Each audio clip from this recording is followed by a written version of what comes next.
Our first capstone presentation is by Ms. Anna Firmin, and this is her thesis statement. The ideologies that characterize eugenics have impacted the United States by instituting coerced sterilization, by influencing the foundation of immigration restriction and public education. Please welcome Anna.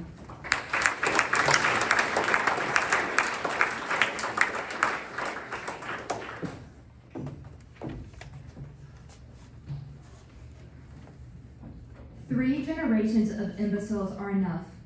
With those 6 words, Supreme Court Justice Oliver Wendell Holmes Jr. signed away the body of an 18-year-old girl named Carrie Buck. The state of Virginia labeled her feeble-minded. They claimed she was a threat to the genetic purity of the American people. Because her mother was institutionalized and Carrie herself had a child out of wedlock, the result of a horrific assault, the government decided that the highest service she could provide to her country was to never have a child again. This was not a dystopian novel. This was Virginia in 1924. This service was a surgical blade. But here's the truth the court didn't want to hear. Carrie's daughter, Vivian, grew up to be an honor roll student. There were no imbeciles. There was only an institution designed to discard those it deemed unfit. This is the dark heart of eugenics. We often think of eugenics, the practice of selective breeding to improve the human race, as a foreign horror, a dark chapter from a distant land. But Carrie Buck's story reminds us that this ideology was bred and protected right here in the United States. It wasn't just a medical procedure, it was a blueprint for who is allowed to be an American. The ideologies that characterize eugenics have impacted the United States by instituting coerced sterilization and by influencing the United States immigration restriction and public education. The foundations of sterilization, immigration restriction, and education share paths that can be traced through history. The idea of eugenics was first approached by the Greek philosopher Plato in his book, The Republic. During a conversation, one of his characters claimed, quote, "They will have somehow to give the best men married to the best women as frequently as possible, and the worst men to the worst women as infrequently as may be, so that the offspring of the best may be increased," end quote. This was the original idea for eugenics, to encourage gifted individuals to have more children. However, this idea was twisted by society. From Charles Darwin, who discovered natural selection, to Herbert Spencer, a eugenicist and social thinker, the idea of eugenics was already rapidly growing away from the encouragement of gifted individuals to have children, towards a direct prevention of certain people from tainting the ideal set of genetic traits.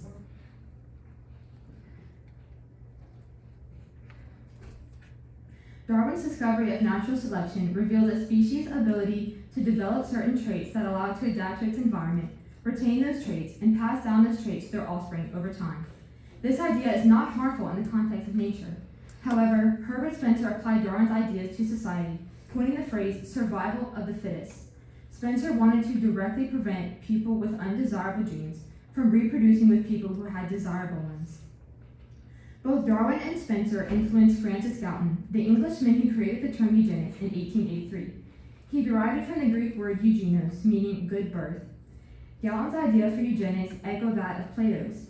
He was worried that prominent British families, such as those with a higher level of education, artistic talent, and wealth, were contributing proportionately fewer children to the next generation than were families in lower classes.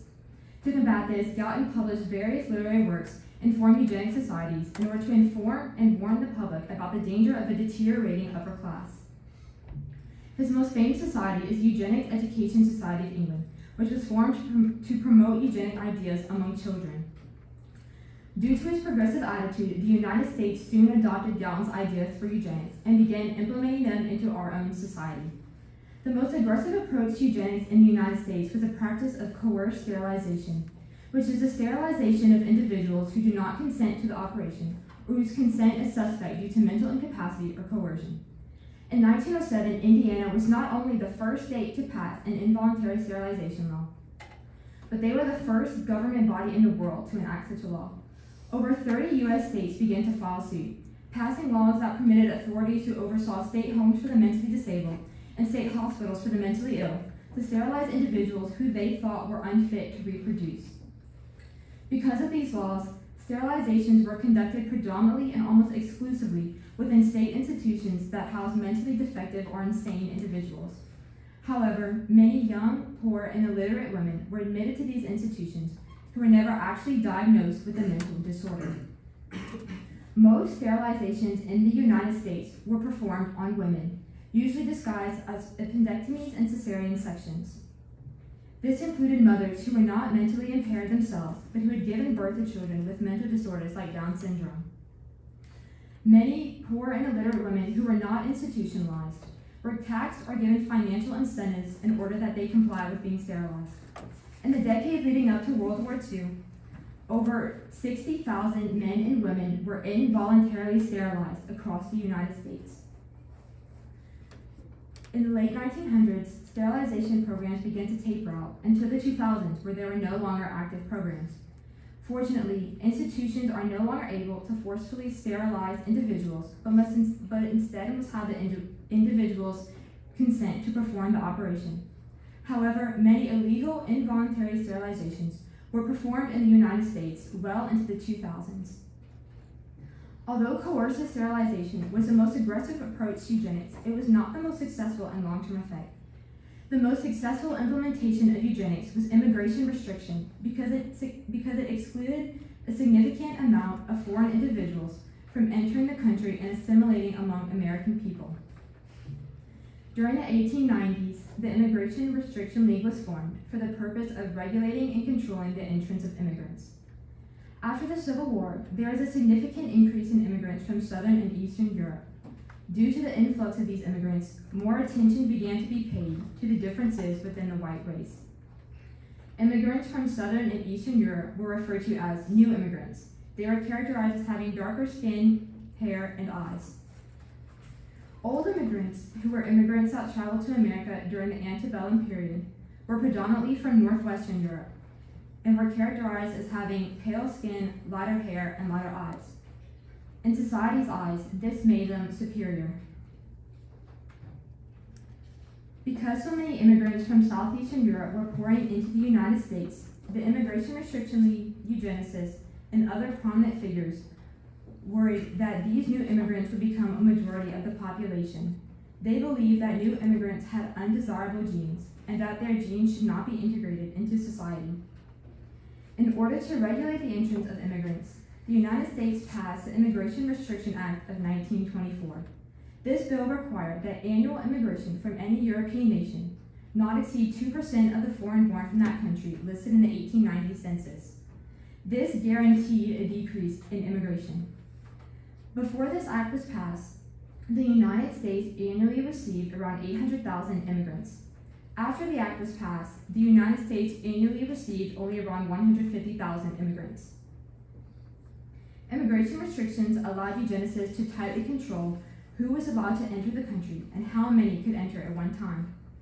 The Immigration Restriction Act of 1924 was a core component of the United States immigration policy. It was reformed in 1965, but immigration is still controlled tightly, although political intentions for immigration restriction changed throughout the years. Immigration policies continue to be strict on the entrance of foreign individuals. Immigration restriction is also where we see the first IQ tests.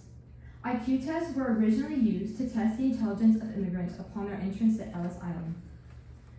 Those who did not pass or who tested poorly were turned away.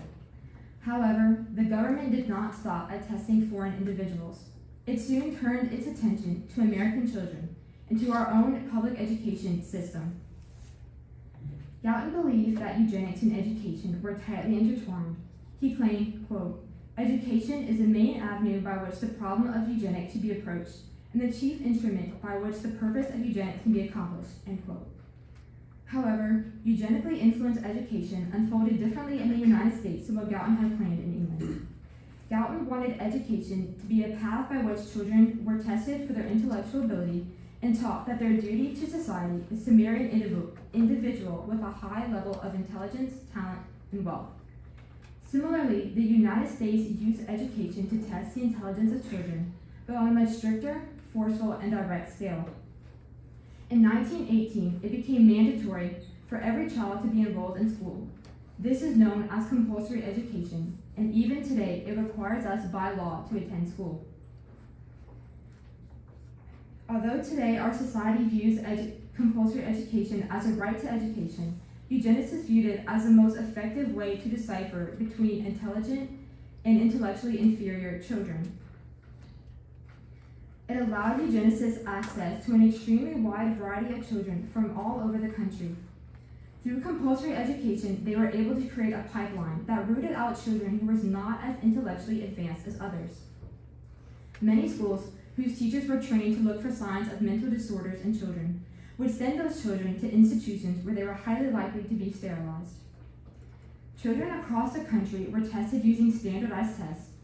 The first standardized test was a Stanford Binet IQ test created by Lewis Terman. Lewis Terman, a Stanford professor and member of the American Eugenics Society, strongly advocated for the use of IQ testing in identifying intellectually inferior children. The Stanford IQ test inspired another professor, Charles Brigham, to create the Scholastic Aptitude Test, more commonly known as the SAT. However, these tests were not created to show how much children had learned. They were created for social efficiency for the purpose of tracking children. Standardized testing was the avenue through which children were judged as intellectually inferior or fit for society. From there, they would be separated into classes. The children deemed fit for society would receive a higher education, while those who were declared unfit were encouraged towards jobs that their genetics supposedly suited them for. Indiana's early public school education system provides a perfect example of this pipeline. In the early 1900s, one of Indiana's most prominent figures, J.W. Sale, viewed public school merely as an opportunity to segregate children based on their intelligence. As chairman of the board for the Indiana School for Feeble-Minded Youth, Sale funneled the unfit children directly into this school. This is where children were sent who were not allowed to attend regular public school. Instead of educating these children properly and enriching their minds, the Indiana School for Feeble-Minded Youth simply masked them for a future job. From its opening in 1890 to its closing in 2007, the Indiana School for Feeble-Minded Youth contained over 12,000 children. 75% of those children were involuntarily sterilized. Sale utilized education as a path to eugenic goals. He used it, as Gouton claimed, as a chief instrument by which children were tested, judged according to their genetics and intellectual ability, and distributed accordingly to respective classes. Public education, immigration restriction, and sterilization share a history that is tainted by genetic superiority. They are marked by the desire for a superior race, a race that appears outwardly perfect. Those who did not fit the standard were turned away, from foreign immigrants even to our own citizens. Carrie Buck was an American citizen, forcefully sterilized for the sake of eugenics. Thousands of people, like Carrie, were viewed as a means to an end, a body in which to be used to further eugenic goals. However, we remember Carrie Buck not just as a victim of a court ruling, but as the mother of Vivian, an honor roll student. When we look at our immigration policies and our grading scale today, we must ask, are we seeking the truth? Are we forming the whole human person, regardless of their genetics, physical traits, or intellectual ability? Or are we still looking for 3 generations of imbeciles? Thank you.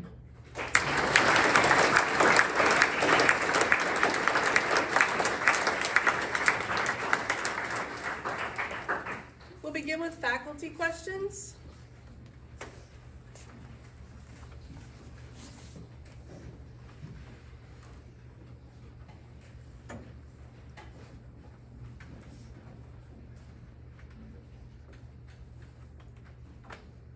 Mr. Gray.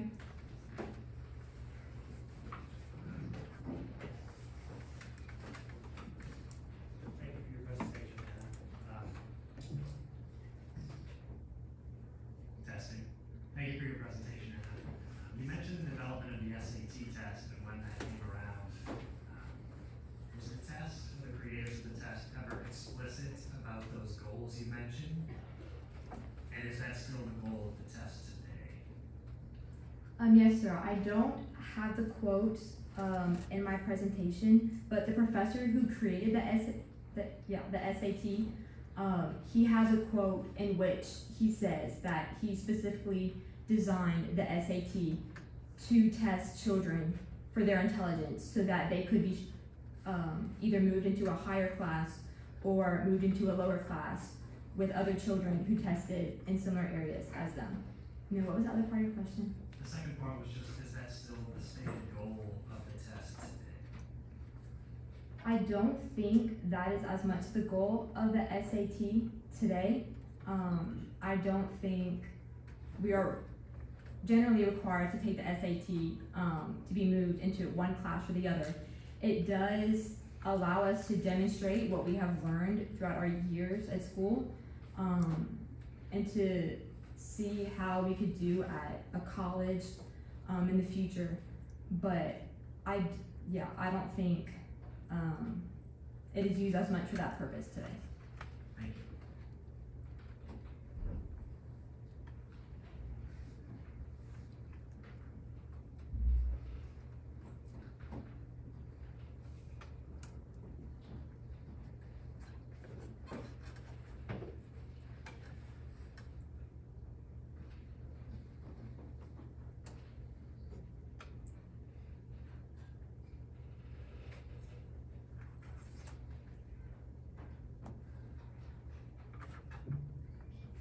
Oh, Mr. Cortez.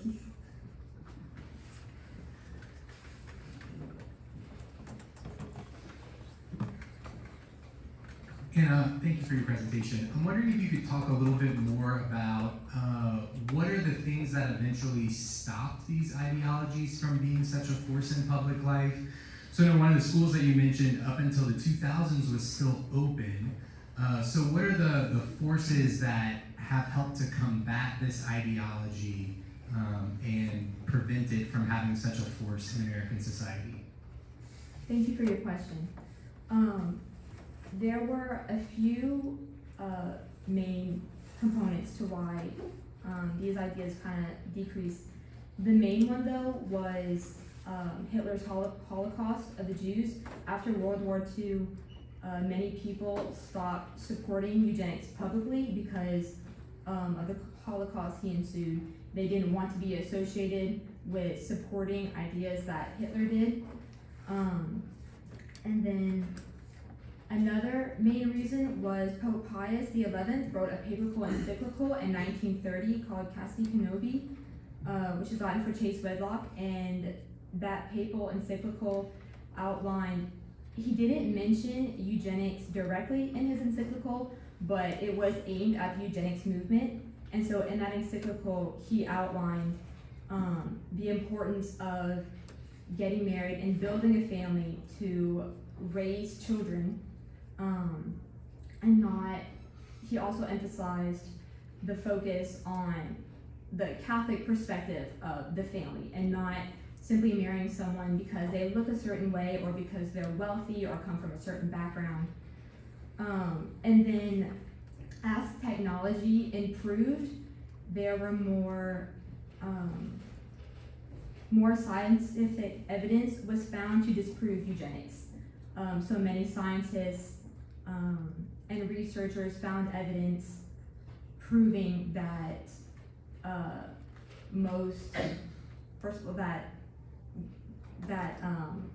eugenics was not as, what eugenicists claimed was hereditary. A lot of researchers and scientists found proof that most of the things they claimed were hereditary were not actually hereditary. Thank you.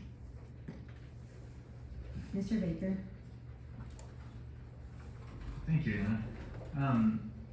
Since much of the U.S. Catholic population prior to World War II was an immigrant population that would have fell into the group that you talked about, I'm wondering, in your research, did you come across any comments from the U.S. Church with regards to public practices that were happening, or did Catholic schools play kind of an insulated role? Thank you for your question. I didn't research much into that, but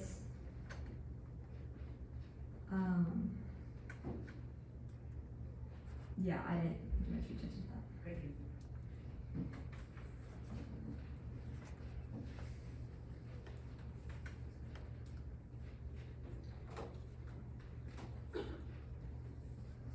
Mr. Baker.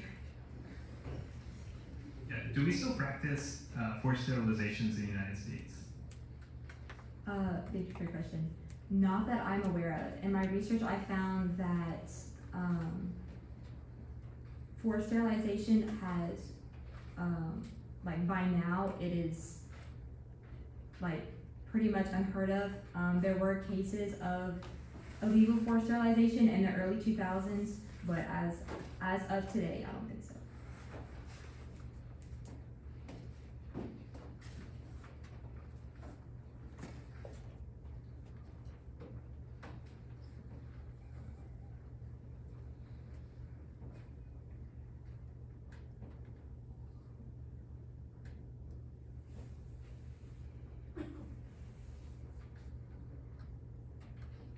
Ms. Pagan.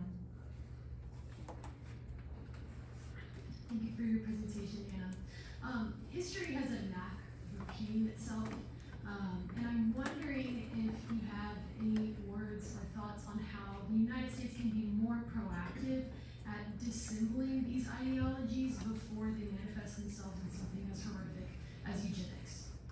Yeah, thank you for your question. I think, first of all, it is important not to judge people. I know we always hear the phrase, don't judge a book by its cover, but I think that is especially true in the case of eugenics because so many people were judged just because they might have looked differently or because they weren't as smart as others, and there is a focus on the outward appearance of the person instead of who they are as a person. And I think to just in our policies, especially in education, we need to, but just our policies in general, we need to keep in mind the whole human person. The goal of education is to form the person as a whole, not just in intellectual ability and how much they can learn factually, but also who they are as a person. And so, yeah, I think we need to pay special attention to the policies we institute in our country, especially in our education system. Thank you, Anna.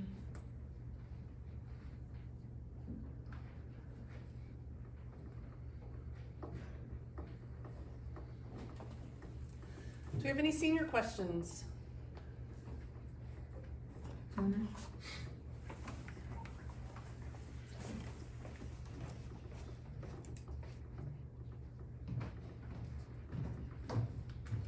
Thank you for your presentation, Anna. So, of course, you had said that eugenics aren't really around in the U.S. today. Are there any lasting effects it's had on this country, or are there any things going on in other countries that maybe we could do something about? Or is this more just a past issue that just needs to be brought to light? Thank you for your question. In other countries, I'm not as sure as the lasting impact, but in the United States, I think, sorry, can you repeat your question?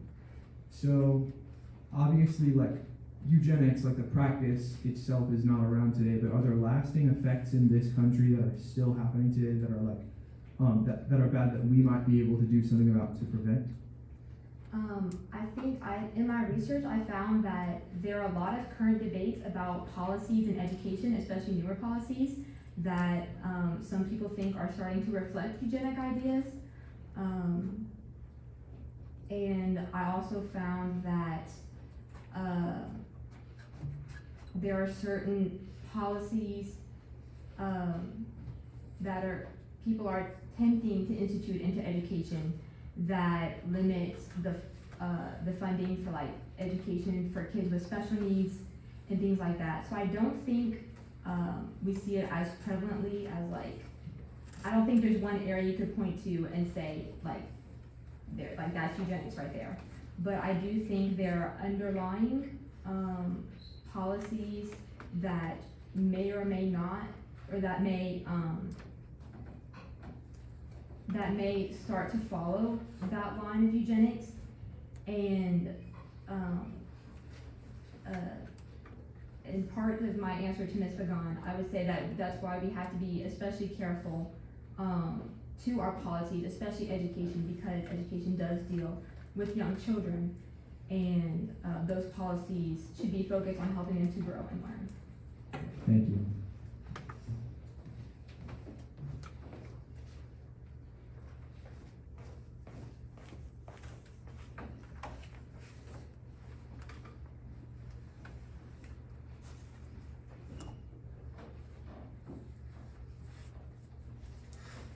Thank you, Anna.